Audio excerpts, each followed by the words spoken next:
my name is Ashley and this is my robot, Ripley.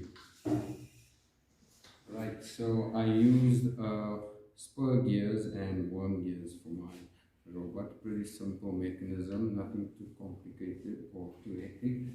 And this is my code. As you can see, there's some pauses, reverses, and different types of motors that I used. Real straightforward mechanism: forward, pause, open, pause, forward, grab, and then reverse all the way back. Thank you very much. Go. Recording. Yeah.